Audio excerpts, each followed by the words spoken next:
Glória a Deus. Queridos, vamos abrir nossa Bíblia hoje,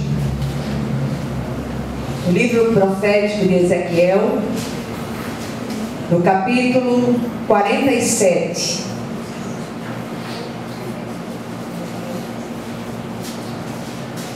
Ezequiel, capítulo 47.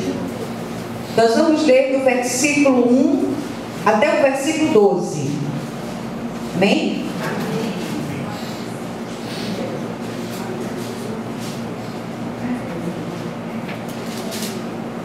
Ezequiel, capítulo 47, do versículo 1 ao 12.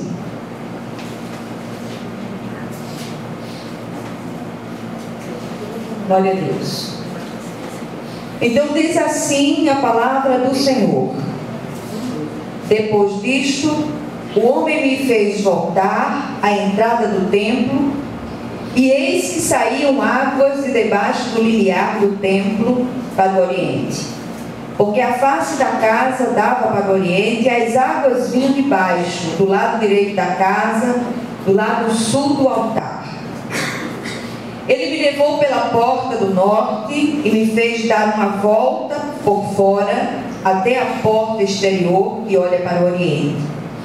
E eis que corriam as águas ao lado direito.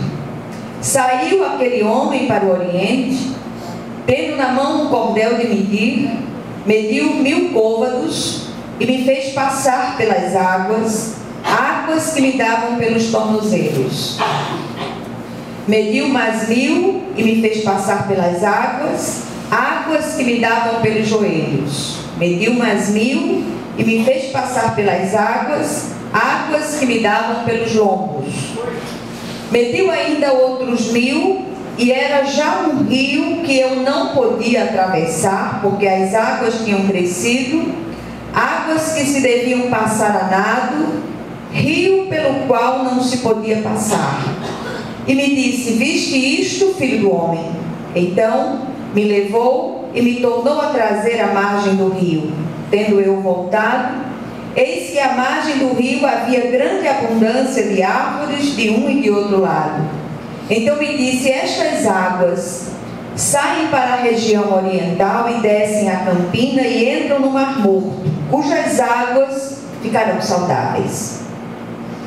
Toda criatura vivente que vive em enxames viverá por onde quer que passe este rio, e haverá muitíssimo peixe, e aonde chegarem estas águas tornarão saudáveis as do mar, e tudo viverá por onde quer que passe este rio. Junto a ele se acharão pescadores, desde Engedi até em Eglaim.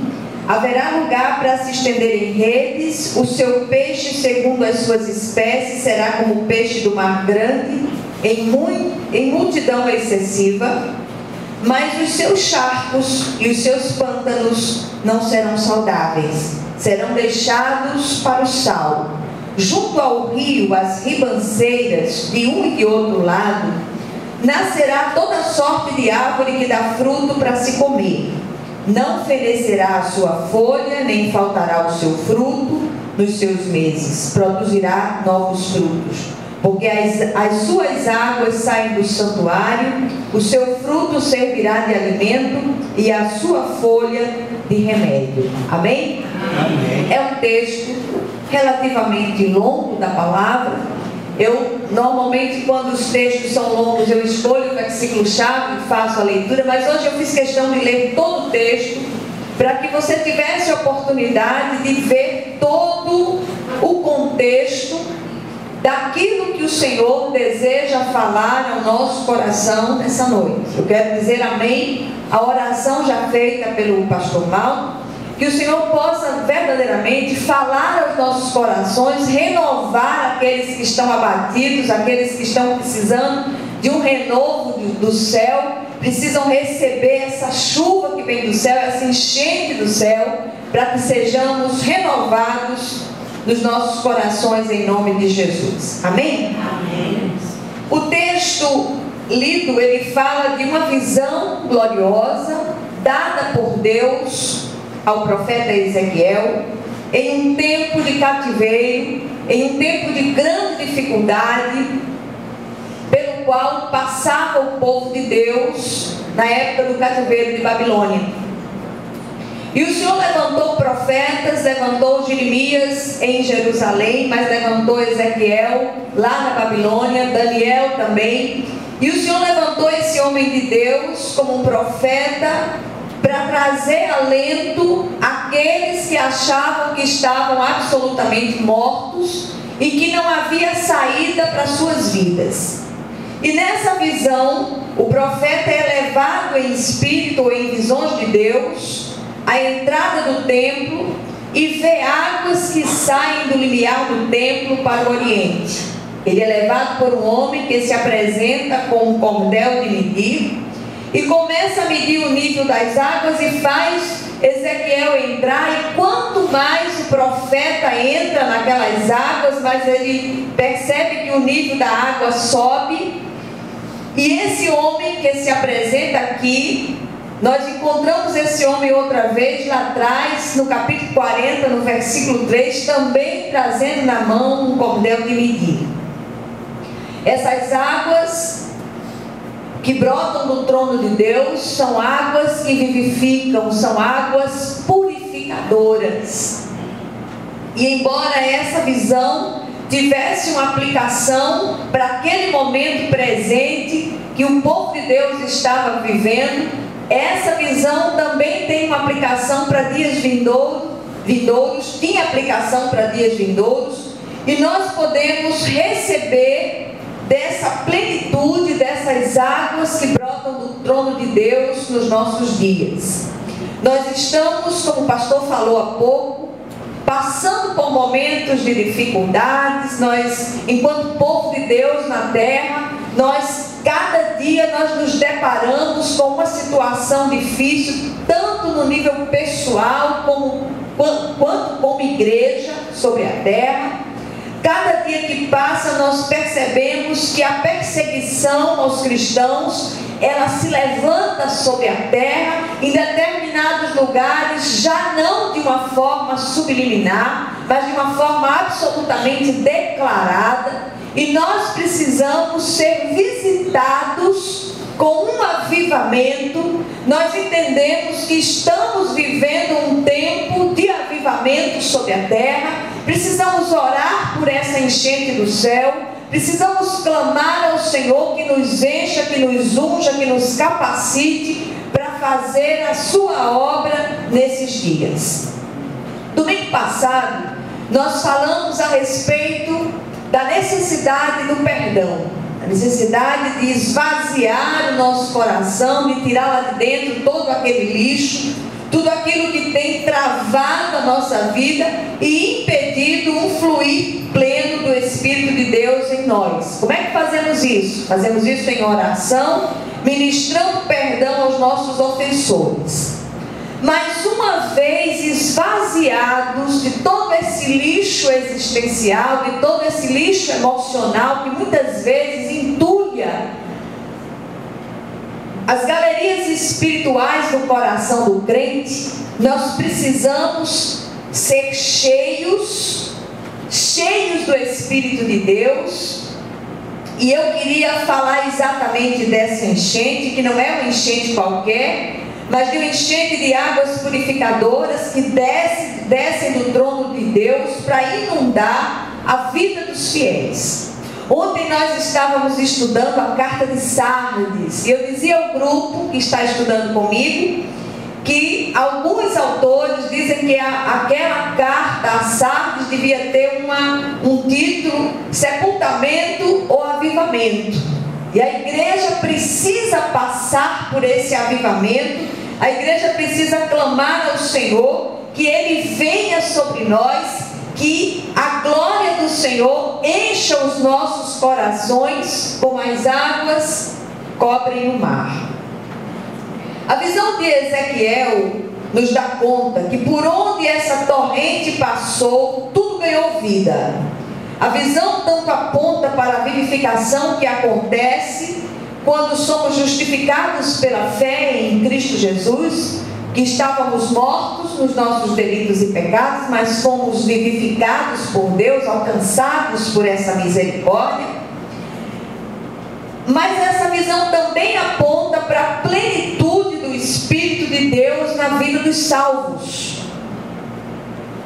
Nenhum de nós recebeu o suficiente de Deus em termos de plenitude. Nós fomos salvos, mas precisamos experimentar essa plenitude de Deus, que alguns chamam de batismo, outros chamam de plenitude. Eu não quero dar nome, mas eu quero esse enchimento no meu coração. Eu quero que o meu coração transborde dessa presença gloriosa do Espírito de Deus, porque nunca isso foi tão necessário ser experimentado pelos crentes dos nossos dias. Há um rio cujas águas estão subindo. Essas águas trarão transformação a quantos crerem e forem reconciliados com Deus vivo através da pessoa de Jesus Cristo. Muitos outros servos de Deus tiveram sensibilidade para perceber a ação desse rio. O salmista, no Salmo 46, versículo 4, ele diz: há um rio cujas águas alegram a cidade de Deus, o santuário das moradas do Altíssimo. E o santuário das moradas do Altíssimo somos nós. E Deus quer inundar essas moradas. O Senhor quer nos encher. Nós precisamos experimentar essa alegria indizível do Espírito. O Senhor disse que na sua presença há plenitude de alegria, há delícias perpetuamente. E nós precisamos, enquanto servos, ser visitados por essa plenitude, por essa alegria. Nós precisamos sair daquela mesmice, nós precisamos sair dessa apatia espiritual, desse conformismo, e buscar mais e mais a presença viva do Espírito de Deus, que essa presença em nós, ela faz toda a diferença. Amém. A visão de Ezequiel nos traz 4 revelações da parte de Deus, que eu gostaria de ministrar à igreja nessa noite. Eu não vou ler os textos novamente, para não ficar uma coisa muito extensa, mas nos versículos 1 a 6, nós encontramos a primeira revelação. As águas do rio do Espírito de Deus estão subindo e haverá uma grande enchente na vida do povo escolhido de Deus. E se você crer nisso, você vai experimentar dessa plenitude em nome de Jesus. Nós entendemos que estamos vivendo os dias que antecedem o arrebatamento da igreja. Não importa se você faz parte daquele grupo de pré-tribulacionista, pós-tribulacionista. Eu não queria falar sobre isso nessa noite, mas é fato que o próximo acontecimento profético sobre a igreja do Senhor é o arrebatamento. E os dias que vivemos são exatamente os dias que antecedem o arrebatamento. Não estou falando aqui, não estou me atrevendo a falar de datas, que eu não sou louca para fazer uma coisa dessa, mas todos os sinais que estão à nossa volta apontam para aquele acontecimento iminente. E nesses dias, por causa desse acontecimento iminente, haverá um grande e crescente mover do Espírito de Deus em nosso meio, não só em algumas igrejas locais, mas em toda a face da terra, onde houver um grupo, um povo reunido, ajuntado em nome do Senhor Jesus Cristo. Nesse lugar, o Senhor fará um mover do Espírito tremendo, e esse mover do Espírito nos fará pregar a palavra de Deus com ousadia e de forma criativa. Nunca foi tão necessário nós experimentarmos essa ousadia e essa criatividade do Espírito de Deus.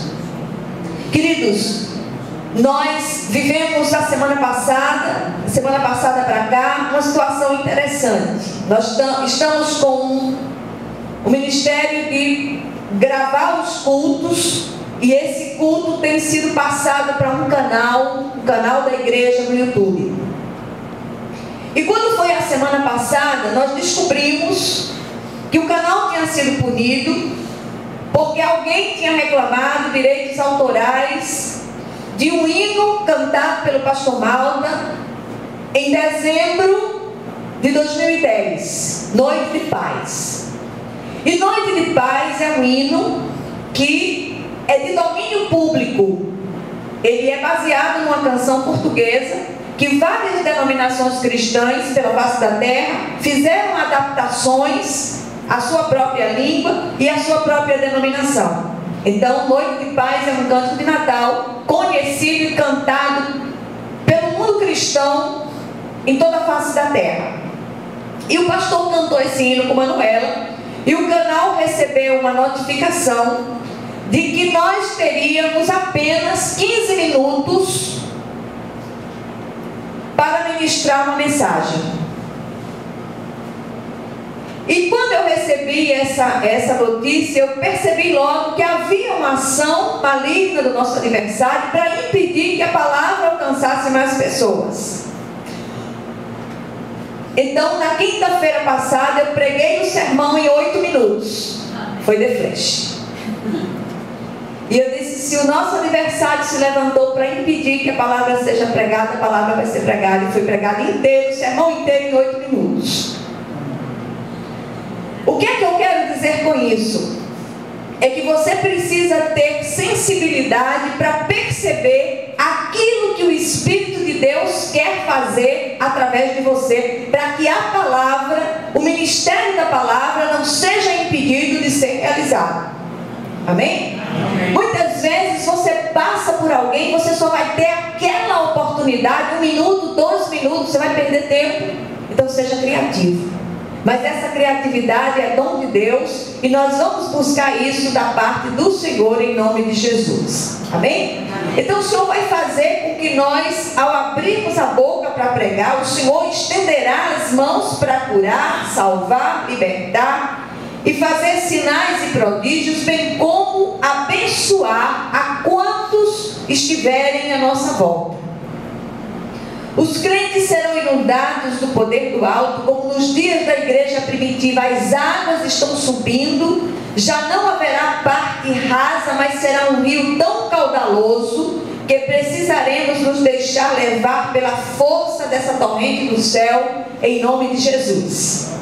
Isso começa a acontecer se você tiver sensibilidade espiritual para perceber. Você vai ver que isso já está acontecendo. O Senhor está derramando abundantemente sobre a terra. Muitas pessoas estão sendo alcançadas pela misericórdia de Deus. Muitos eleitos de Deus estão sendo tocados. Olhos estão sendo abertos. E pessoas estão sendo tocadas pela graça de Deus. Estão sendo salvas para a glória e honra do nosso Senhor e Salvador Jesus Cristo. O grande propósito de tudo isso é que a terra se encha do conhecimento da glória do Senhor, como as águas cobrem o mar, como diz a profecia tanto de Abacuque quanto de Isaías. A nascente dessas águas é a cruz do Calvário.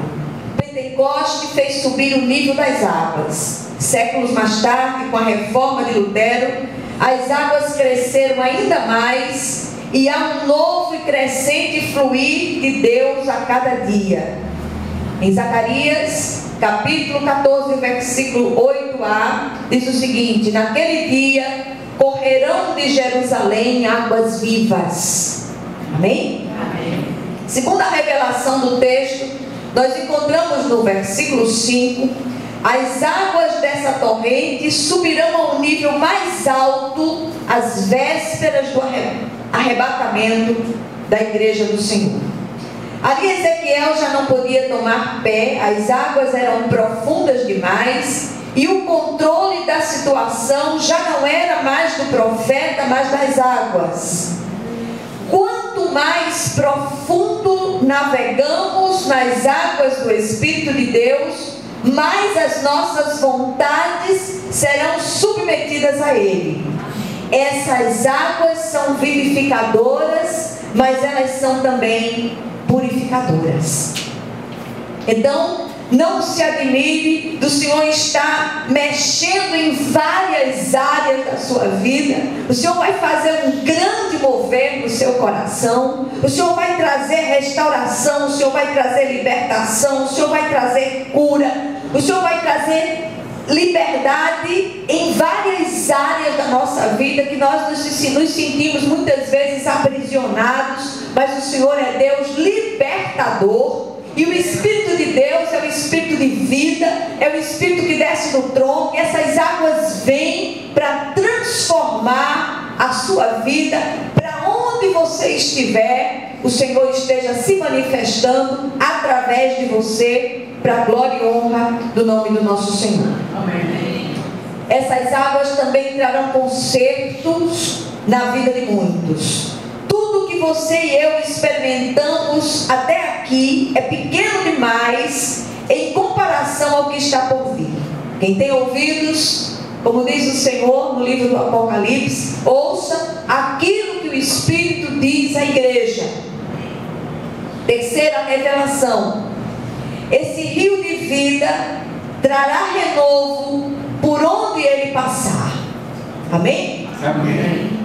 Embora à nossa volta haja assolação, morte, epidemias, por onde esse rio passar, tudo viverá. Nesses dias que antecedem a vinda do Senhor Jesus, o arrebatamento da igreja, nós temos percebido que o amor tem esfriado dos corações, alguns têm abandonado a fé e crido em ensino de demônios. Mas eu quero insistir com a igreja nesta noite. Mesmo em meio a todo esse caos espiritual, Deus diz ao profeta: por onde o rio fluir, tudo viverá. Amém? Amém? O povo está sendo preparado para ser tirado da terra. Amém? Amém. O poder desse rio tem alcançado, mesmo no meio de perseguições, povos até então alheios à palavra de Deus. Essa semana eu recebi uma notícia da Nigéria. Um grupo de cristãos massacrados, mortos pelo crime de ser cristãos. Mas que ali, no meio daquele martírio, eles glorificaram o nome do nosso Senhor e Salvador Jesus Cristo. Amém? Não sabemos de que forma tudo isso acontecerá, mas sabemos que de modo assombrosamente maravilhoso acontecerá. João capítulo 3, versículo 8, o Senhor diz o seguinte: o vento sopra onde quer, ouves a sua voz, mas não sabes de onde vem nem para onde vai. Assim é todo que é nascido do Espírito. Certo pensador cristão disse o seguinte: não podemos controlar a direção do vento, mas podemos ajustar a vela do nosso barco. Então, meu irmão e minha irmã, ajuste a vela do seu barco. Seja sensível à voz do Espírito Santo de Deus, e o Senhor fará maravilhas através de você, em nome de Jesus. De um modo mais específico, eu quero dizer a você: se a sua casa, a sua família, a sua vida, os seus relacionamentos estão precisando de um renovo, então creia na promessa: por onde esse rio passar, tudo viverá. Joel capítulo 3, versículo 18 diz o seguinte: sairá uma fonte da casa do Senhor que regará o vale de Sitim. Esse é o local onde fica hoje o Mar Morto. A esperança de vivificação até para o Mar Morto, quanto mais para você e para mim. Amém. E eu lendo sobre esse assunto hoje, eu lendo sobre esse texto de Ezequiel, eu ouvi algumas informações interessantes de alguns sites cristãos, dando conta de que essa profecia tem se cumprido literalmente com relação ao Mar Morto. A gente tem informações que o Mar Morto é o lugar, a maior depressão da Terra, que tem 80 quilômetros de comprimento e 18 quilômetros de extensão, com uma profundidade insondável. A água ali é 10 vezes mais salgada do que em qualquer oceano da Terra. Disse que a quantidade de enxofre que emana do Mar Morto é tão grande que os pássaros que voam sobre o Mar Morto morrem. Mas algo tem estarrecido muitos estudiosos, que são crateras que têm sido abertas, têm surgido no Mar Morto, chamadas de bolaines, e são buracos surgidos misteriosamente, com uma profundidade de 7 metros e 30 metros de diâmetro. E esses bolaines do Mar Morto, eles têm água doce. Vocês viram? Eles têm água doce. É a glória do Senhor descendo ali. É a palavra do Senhor se cumprindo. Então, se há esperança para o Mar Morto, quanto mais há para a sua vida. E eu quero me levantar nessa noite na força do Espírito Santo, e eu quero ministrar, e eu quero profetizar sobre as áreas mortas da sua vida, em nome de Jesus. Que essas águas tornem-se doces, que aquilo que está morto seja restaurado, que aquilo que está morto seja vivificado, e a glória do Senhor desça sobre a sua vida, em nome de Jesus. Amém? Louvado seja o teu nome, Senhor. Aleluia. Quarta revelação: esse rio de vida trará restauração para os que se voltam para Deus e morte aos que rejeitam o Senhor. Serão deixados para o sal. Esses pântanos e charcos representam os rebeldes e refratários à palavra de Deus. São aqueles que ouvem, mas não acatam. Essas pessoas muitas vezes até choram pelos seus pecados, mas é um choro semelhante ao de Esaú, vazio de arrependimento. Por outro lado, esse rio também é aquele mencionado por Jesus, que precisa fluir de nós. Jesus disse em João 4,14, 7, 38: aquele, porém, que beber da água que eu lhe der, nunca mais terá sede, pelo contrário, a água que eu lhe der será nele uma fonte a jorrar para a vida eterna. E quem crer em mim, como diz as Escrituras, do seu interior fluirão rios de água viva. Amém? Contudo, tem um porém, tem um contudo. O crente pantanoso, rebelde, avesso às mudanças que o Espírito deseja operar, não conhece esse fluir. Na verdade, esse tem apenas a aparência exterior de crente. Ele gesticula como crente, carrega a Bíblia como crente, tem cacuete de crente, mas não foi regenerado pelo Espírito de Deus. Amém?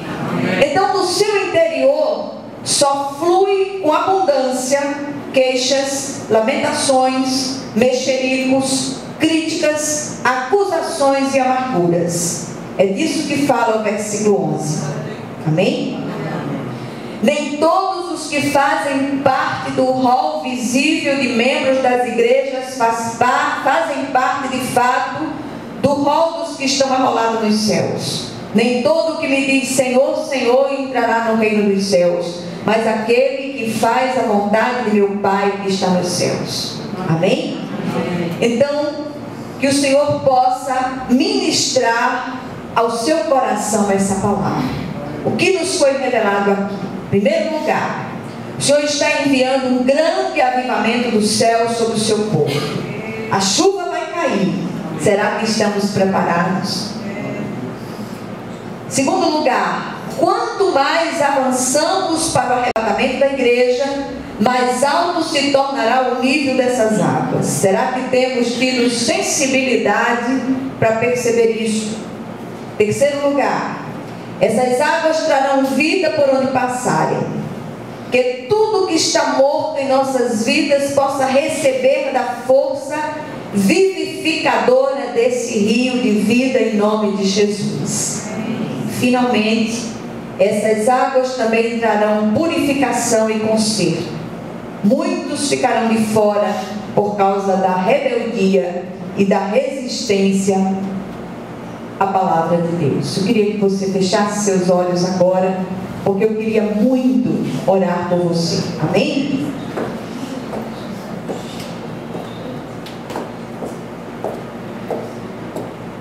Louvado seja teu nome.